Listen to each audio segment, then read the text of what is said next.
যে আমার সাথে যে ঘটনাটা ঘটে গেছে সেটা হচ্ছে আমার স্কুল লাইফের খুব ছোটোবেলার কাহিনী।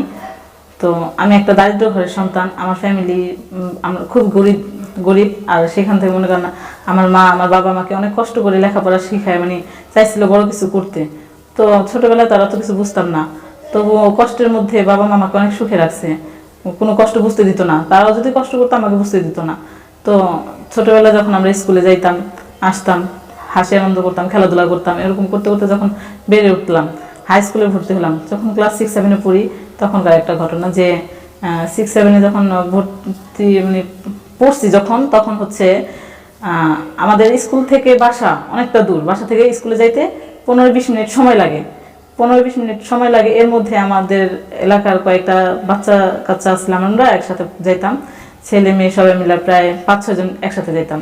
তো বুঝেন তো ছেলে মেয়ে একসাথে থাকলে যেমন বান্ধবী বন্ধু এগুলো থাকলে যা হয়, আড্ডা হয়, দুষ্টুমি হয়, অনেক রকম কথাবার্তা হয়, অনেক রকম কাজ হয়। সেই কাজের মধ্যে দেখা যাচ্ছে আমাদের মন মানসিকতাটা অন্যরকম ছিল, যে স্কুলে যাচ্ছি সময় লাগতেছে, কার কি আছে, কার গাছে বড়ি আছে, কার গাছে বেল আছে, মানে এগুলো আমরা ছিঁড়া বা পায়রা খাইতাম, আমের বোতলে আম আসলে এগুলা পায়রা নিয়ে খাইতাম।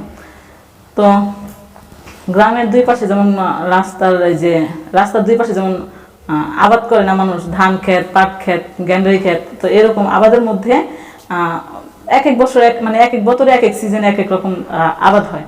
তো সেই ক্ষেত্রে আমরা প্রতিদিন স্কুলে যাওয়ার সময় কারো যখন আনারসের হইতো তখন একটা আনারস চুরি করে নিয়ে রাখতাম, বান্ধবীরা নিয়ে ওইটা কাইটা পুলি করে নিয়ে লবণ মাখিয়ে স্কুলে যাওয়ার সময় খাইতে খেতে যেতাম, গল্প করতে করতে যেতাম, মানে ওইটাই একটা আড্ডা ছিল। আবার কোনো সময় দেখা যেতেছে কার গাছের গ্যান্ডারি ভেঙ্গা, ক্ষেতের গ্যান্ডারি ভেঙ্গা খাইতাম।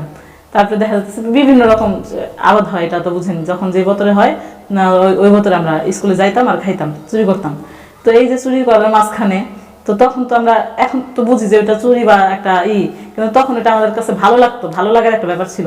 কিন্তু চুরি যে অরিজিনালি যে আমরা মানুষের বাড়িতে হাঁস মুরগি চুরি করা বা আর অন্যান্য কিছু চুরি করা এগুলা কিছুই না, শুধু ওই ভালো লাগা জিনিসটা কাজ করতো আমাদের মধ্যে, যে আমরা স্কুলে যাচ্ছি হাত পা ফাঁকা, ওদের সাথে কেউ হুড়াহুড়ি করতেছে, কেউ কারো গায়ে হাত দিয়ে থাপড় দিতেছে, কেউ একটা জিনিস নিয়ে খাইলে কাড়াকাড়ি করে খাইতেছে, ওই একটা আনন্দ করতে করতে একদিন একটা দুর্ঘটনার মুখোমুখি হই। সেটা হতেছে সেদিন আমরা 3 জন বান্ধবী একসাথে যাই, ক্লাসমেট, আর বাকিরা সবাই আগেই চলে যায়। তো একজন আরেকজনকে বলতেছি চল আমরা একটা মানে আগ ব্যাঙ্গা নিয়ে খাইতে খেতে বাসায় স্কুলে যাই। তো ওরা সাড়া দিল, ঠিক আছে চলো যাই।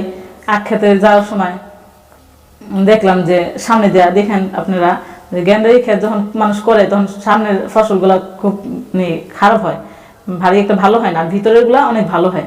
তো আমরা সামনের দিকের থেকে গ্যান্ডারি নিলাম না নিয়ে আমি আমার বান্ধবী আমরা হুড়োহুড়ি করে 3 জন 3 দিক থেকে ছুটলাম, মানে কে ভালো একটা নিব আর কি, এরকম একটা ছিল আমাদের মধ্যে, কে ভালোটা নিবে। ওর মতো ভালোটা খুঁজতে গেল, আরেকজনের মতো ভালোটা খুঁজতে গেল, আমিও খুঁজতে গেলাম। এরকম করতে করতে আমি যেমন একটু মধ্য দিকে চলে যাই। তো সেই দিন এর আগে পরে কখনো এরকম দুর্ঘটনা ঘটে নাই, কারোর সামনে সম্মুখীন হই নাই, নিয়ে আমরা ভালো মতোই খাইয়া যেতে পারছি। তো ওই দিন মালিক ছিল, ক্ষেতের মালিক ছিল ভিতরে। তো গ্যান্ডারি ক্ষেত ভাঙলে বা গ্যান্ডারি ক্ষেতের মধ্যে ঢুকলে কিন্তু শব্দ হয়, গ্যান্ডারির নাড়াচাড়ার শব্দগুলা, পাতার বাজনার শব্দগুলা এগুলা হয়। তো শব্দ পাইয়া মালিক আবার কে রে বলে মানে ধাওয়া দিছে মানে বলতে আমাদেরকে দৌড়ানি দিছে, কে রে বলছে তখন ওরা দৌড়াইয়া হুড়ুহুড়ি করে আগে বেরিয়ে গেছে। আমিও এক পর্যায়ে দৌড় দিতে যাই, দেখা যেতেছে আমি উষ্টা খেয়ে পড়ে গেলাম ক্ষেতের মধ্যে পড়ে যাওয়ার পরে ওই মালিক এসে আমার ধরে ফেলাইলো। আমার ধরে ফেলানে তখন আমার কইতাছে প্রতিদিনই তোর আমার গ্যান্ডারি খেতে এরকম চুরি করে খাস, তো আছে খাওয়ানোর মজা দেখাই দিন। আমি অনেক হাতে পাই ধরে কান্নাকাটি করলাম যে দেখেন আমি এরকম করছি, আর করুম না, আমার ছাইরা দেন, আমার মাফ করে দেন। কিন্তু আর আমার কথা কেউ শুনলো না, ওই মালিক আমার কথাটা শুনলো না হইন না পরে কইতাছে এমন খাওয়ানোর শিক্ষা দিয়ে দিব, জন্মের মতো খাওয়া শিক্ষা দিয়ে দিব, তোরা যেন না খাইতে পারবো, এরকম অনেক কথা কইলো। আমার ভিতরে একটাই ভয় যে এই যে ঢুকছি খেতে একটা চোরের বদনাম হয়ে গেল গা, মানুষ বলবো চোর। আমি অনেক রিকোয়েস্ট করলাম, অনেক হাতে পায়ে ধরলাম, কিন্তু আমার কথা শুনলো না শুই না ওইখানে ফাঁকা জায়গা পায়, নিরিবিলি জায়গা পায় ওই অমানুষের মতো ব্যবহার করলো আমার সাথে, ওর মনের খাইশ মিটাই নিল সেই সাথে। তারপরে ওইখান থেকে আমি এক পর্যায়ে বাইরে যাই, অনেক কাদামাটি ছড়ানো ছিটানো ছিল আমার শুলে, কাদামাটির দাগ ছিল, ওইভাবে আমি বাড়িতে চলে যাই, দিন আর স্কুলে যাইতে পারি না। না যাইয়া আমার বান্ধবীরা যে আগে চলে গেল, ওরা আমার জন্য একটু দাঁড়াইলো না, বা যাইয়া কোনো একটা লোকজনও পাঠাইলো না। ওরা একটাবার চিন্তা করলো না যে ওরা যে রেখে আসলাম ওর কি হালে আছে। তো বন্ধুরা, এটা বলতে চাই যে মানুষ ভালো সঙ্গ নিলে সবাই ভালোই থাকে, বিপদে পড়ে না, কিন্তু খারাপ সঙ্গ থাকলে মানুষ বিপদে পড়ে। তো ওরা চাইলে পারতো আমাকে বিপদ থেকে বাঁচাইতে, ওরা না বাঁচাইয়া ওরা ওদের মতো ক্লাসে চলে গেল। আমি আমার মতো বাসায় গেলাম। মা তো আমার অনেক বকাঝকা করলো, স্কুল ফাঁকি দিয়ে তুই কার সাথে মারামারি করে বাসায় আইসোস স্কুলে না যাইয়া। আমি মার একটা কথার জবাব দিলাম না। বিকেলবেলা ওরা স্কুল থেকে বাসায় আসছে, আমার বাসায় আসছে, এসা আমার জিজ্ঞেস করতেছে এখানে কি কোনো সমস্যা হয়েছে তোর, এই সেই। ওদের সাথে আমি আর রাগ হয়ে কোনো কথা বললাম না, কেননা ওরা আমার বিপদে ফালা চলে আসছে।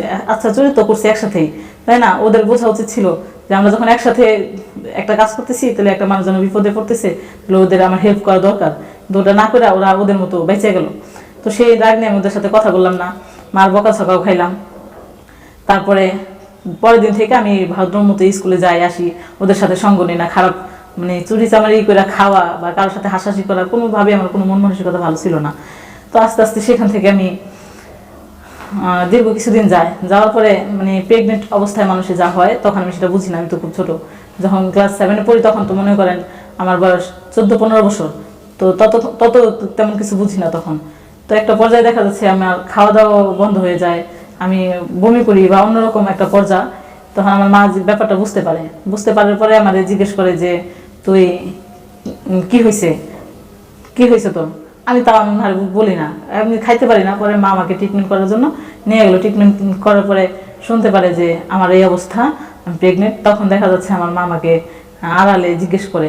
তা আমি আবার আমার মাকে আমি সত্যি কথা বলে দিই যে মা দেখো আমি অন্য ভুল করছি, আমি ওদের সাথে যাই আমার এরকম একটা দোষ হয়ে গেছে, অন্য হয়ে গেছে, আমি কথাগুলো বলি নেই, ভয় তুমি মারবা দেখা। তো এর আগে যদি মার সাথে শেয়ার করতাম হয়তো বা তখন এই দিনটা আমাকে দেখতে হইতো না। তারপরে পরের দিনটা আমার ভালোই কাটলো।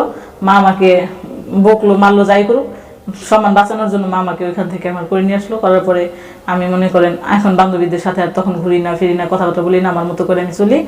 আর মা আমাকে বুঝাইছে যে কখনো মানুষের ভালো দিক দেখবা, কোনো ক্ষতির দিক দেখবা না, অন্যের ক্ষতি করলে নিজের ক্ষতি হয়, সেই জ্ঞানটা নিয়ে এখন চলি। তো যাই হোক বন্ধুরা, আমি যে ভুলটা করছি আমার মতো করে তোমরা কেউ ভুল করবা না। আর ভুল করলে মানুষ বিপদের সম্মুখীন হয়, এটা আমি বুঝছি। তোমরা এরকম করো না, আমার মতো করে বুঝতে যায়